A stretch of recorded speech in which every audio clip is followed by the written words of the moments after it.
C'est une bonne nouvelle aujourd'hui parce que si Dieu crée par sa parole, c'est qu'il nous aime. Donc la création pour Dieu et cette parole est une parole d'amour pour à la fois l'humanité, mais en même temps tout le cosmos, tout le monde créé. La foi des chrétiens croit et affirme que Dieu continue de créer, qu'il a insufflé aux origines tout ce qui est vie, tout ce qui est amour, et qu'aujourd'hui encore, il est à l'œuvre en ce monde. Donc, nous pouvons dire que Dieu, par sa parole, relayée par différentes médiations, continue de créer et d'aimer ce monde. Je crois qu'il faut vraiment lier la création, le créer à l'amour. Et c'est par amour que Dieu crée, c'est par amour que Dieu maintient sa création.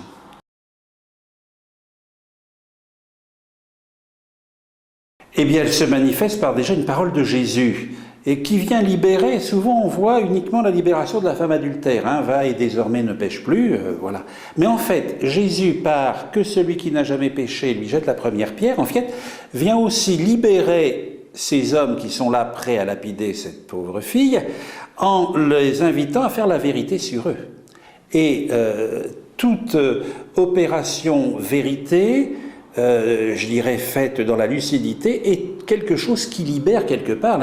Tout le statut de la parole, si on regarde dans la psychanalyse, la psychologie ou autre, le travail après une épreuve, le travail du deuil ou autre, il faut qu'une parole soit dite pour libérer. Donc Jésus, par sa parole, vient à la fois libérer cette femme en lui disant « Tu vois, ils ne t'ont pas tué, va, et désormais ne pêche plus ».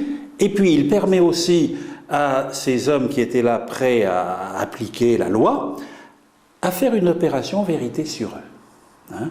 Alors c'est très beau, la pointe en disant « et ils commencèrent à partir par les plus anciens ». Donc voilà, une libération, je dirais, libération pour la femme, libération aussi pour ces hommes.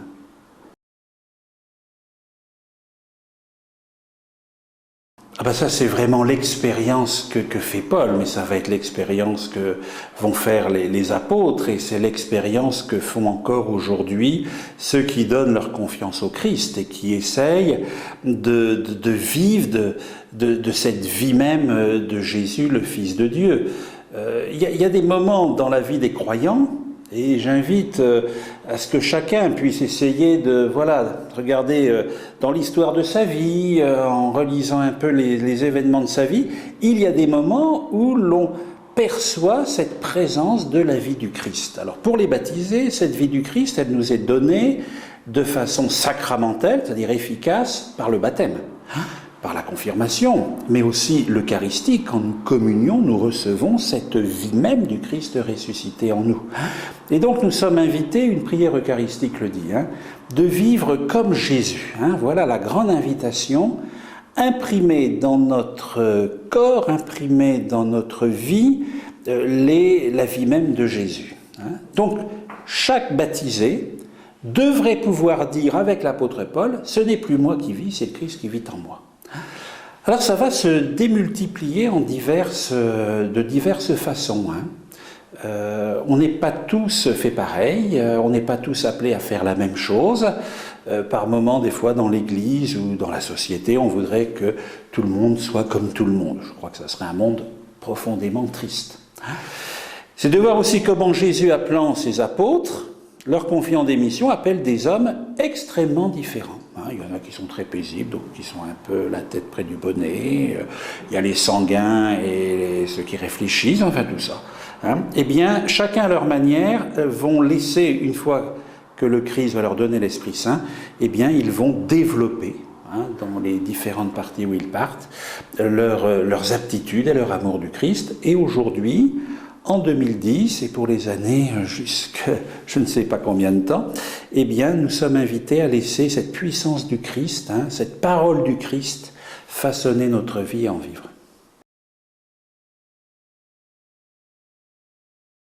Je ne sais pas si vous connaissez ce sketch de Raymond DeVos, l'homme existe, je l'ai rencontré. Hein. Alors, c'est un très bon sketch de Vos où on voit Dieu en recherche de dialogue de l'homme. Il cherche, puis tout d'un coup, il voit un brave homme qui va dans une chapelle de montagne un peu perdu. Et là, Dieu se dit, mon Dieu, ça y est, l'homme existe encore. Hein. Donc, Dieu est dialogue, et déjà, Dieu est dialogue dans le mystère de ce que les chrétiens appellent la Trinité. Puisque le Dieu des chrétiens, c'est pas Dieu seul, c'est Dieu qui est Père, Fils et Esprit. C'est-à-dire, c'est une relation, c'est un dialogue, c'est un amour partagé qui nous est communiqué. Dieu dialogue, toute la Bible, ce n'est qu'un dialogue.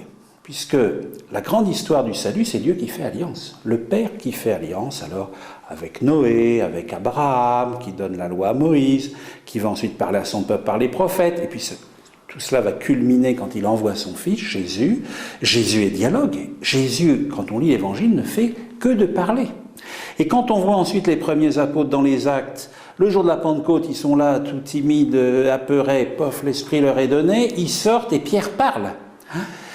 Et puis ensuite, eh bien, jusqu'à aujourd'hui, les chrétiens sont invités à parler, à imprimer dans leur vie ce que Dieu est pour eux, c'est-à-dire que Dieu vient à la rencontre de tout homme et Dieu entre en conversation. Un Dieu se fait conversation avec l'humanité, plus largement avec tout le créé. Il ne faudrait pas oublier non plus dans ce dialogue tout ce qui est autour de l'ensemble de la création. Hein, pas rester uniquement centré sur, je dirais, l'humain. Ben, elle n'est que parole de Dieu, puisque la Bible est donc cet ensemble de livres qui court sur plusieurs millénaires, qui est la lecture de l'expérience croyante d'un peuple, d'abord du peuple de l'Alliance, avec ce que nous appelons l'Ancien ou le Premier Testament. Ensuite, livre qui contient les actes et les paroles du Christ par les communautés, les premières communautés, et puis les lettres que Paul adresse. Donc, la Bible n'est que parole, et parole de Dieu. J'ai envie de dire que le christianisme n'est pas ce qu'on lui... On lui dit parfois que c'est la religion du livre. Le christianisme n'est pas la religion du livre. C'est une religion de la parole. Et Saint Jean nous le dit bien, de la parole de Dieu qui devient chair, qui devient homme. Le Verbe s'est fait chair, il a habité parmi nous. Donc, pour le christianisme, est une religion d'une relation avec une personne qui est Jésus, que nous reconnaissons comme le Fils de Dieu, celui qui vient dire la totalité des paroles du Père, des paroles de Dieu. Donc là, je pense qu'il faut être clair, le christianisme n'est pas une religion du livre, mais la religion d'une parole, de la parole de Dieu et d'une personne, Jésus-Christ.